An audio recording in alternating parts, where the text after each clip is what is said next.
A leader in the Orlando community is facing criminal charges again. An investigation more than 1 year in the making culminated today with the arrest of Commissioner Regina Hill. Hill took advantage of one of the community's most vulnerable citizens and one of her constituents. Investigators say that cost the 96-year-old victim more than $100,000. We were there this afternoon when Regina Hill bonded out of the Orange County Jail. Good evening, I'm Greg Wormuth. And I'm Martha Sigalski. Hill turned herself into the Florida Department of Law Enforcement this morning and made her first court appearance a few hours later. She pleaded not guilty and has called the accusations against her false. We do have live team coverage for you of this developing story tonight. Channel 9's Felicia Ashley spoke with Hill's constituents about her arrest. Plus, Nick Papantonis is learning what today's arrest means for Hill's seat on the City Commission. But first up, investigative reporter Shannon Butler, who is live outside the Orange County Jail. And Sharon, you were there when Hill actually made her bond this afternoon. Martha, it was not just FDLE, but also a grand jury that decided there was enough evidence to charge Commissioner Regina Hill with 7 counts, including exploiting the elderly and mortgage fraud. These charges so serious that if convicted, she stands to spend years behind bars. Commissioner Regina Hill had nothing to say to us today as she walked out of the Orange County Jail. A free woman with a long legal battle ahead. Channel 9 was the first to tell you about the year-long FDLE investigation involving a 96-year-old constituent. The investigation looked into accusation that Hill forged documents to become the woman's guardian, allowed her to take her home, and also spent $100,000 of the woman's money on things like facelifts and dental surgery. How do you separate those two things? Because you said she gained access to this woman because of the position she holds. And then you're saying this was as a private citizen. It seems like those lines are a little bit muddy.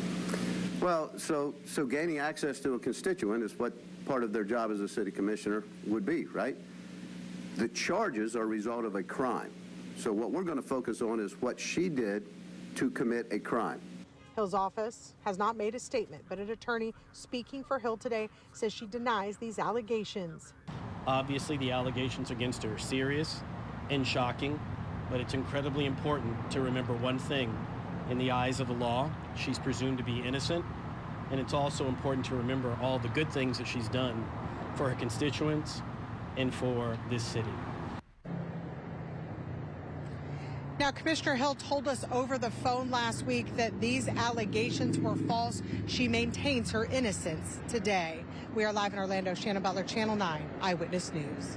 All right, Shannon, thanks so much. All right, our Darlene Jones joins us now here out on the set. And Darlene, during our 4 o'clock newscast, I was sitting right next to you when Regina Hill called you. What did she have to say? Yeah, she said nothing as she walked out of the jail there, and it seems as she was driving away from the jail, she made that call to me. She said, I wanted you to know that I am innocent, that these charges are false. I did not commit these crimes. She was adamant about that part, and she also talked about her desire to want to speak out. She says she is working through that with her attorney. You just heard James Smith there, well-known attorney here.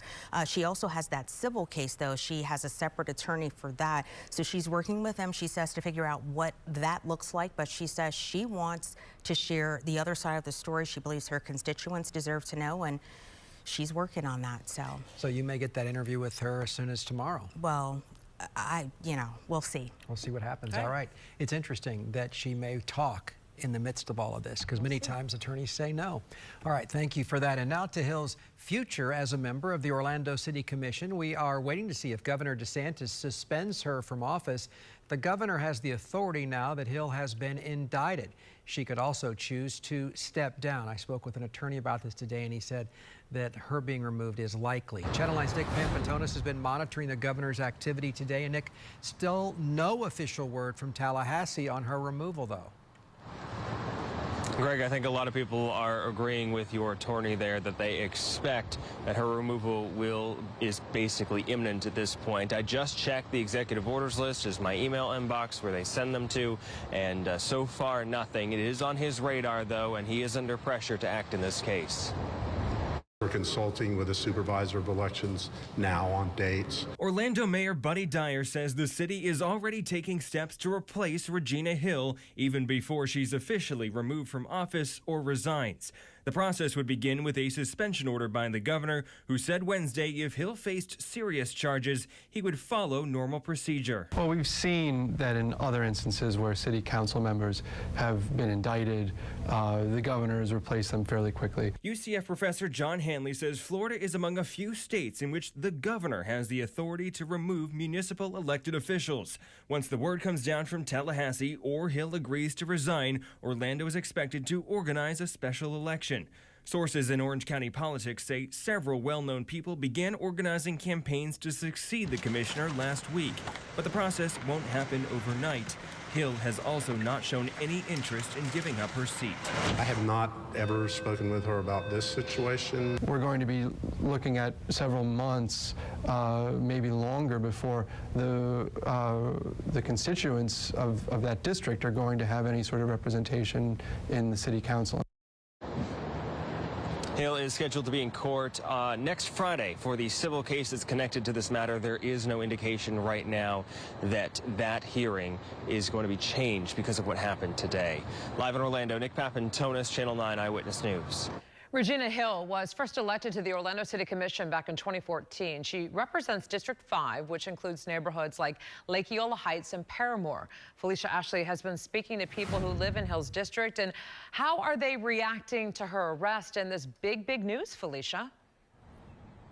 They are still in shock. I'm actually standing at Lake Lorna Dune Park, and that's because community members told me this park is special to them because it's one of the many things that Hill helped revitalize. That's why they said hearing about her arrest shocked them. They said they knew about the investigation, but then seeing her mug shots hit them hard. It would be a dawn and chilling day for me.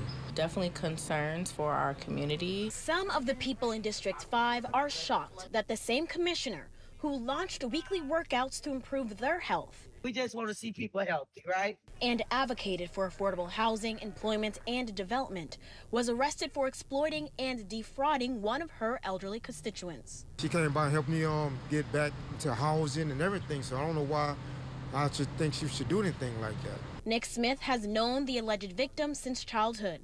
A crime of this magnitude can't be orchestrated by one person. It's more going on here. All of these people are learning today that Hill was arrested after being indicted on charges of fraudulently obtaining power of attorney over a 96-year-old woman. This is having an impact already because as of right now, we have no representation for our district. There are things that's going on right now that we need to have clarification on. Some projects that are going on that's near us, that's around us, that's in her district. I am not concerned for Paramore due to we have been through so many trials and tribulations. I do believe we will persevere. Their main concern, the victim. To know that type of crime happened in my neighborhood where we try to protect our elderly neighbors is very upsetting. And for some, Commissioner Hill. Well, if she can get through it, I hope she can just get back and come back positive the way she taught me how to do. When I spoke to the people here, they said the main thing they're focused on, they want to see this case through to the end. They also want to hear Commissioner Hill out and especially hear an explanation from her. But they say in the end, they want to make sure that they have a leader that is transparent and honest. Reporting live in Orlando, Felicia Ashley, Channel 9 Eyewitness News. And we will continue to follow this developing story as a criminal case against Commissioner Hill moves forward. Channel 9 will bring you updates on air and online at WFTV.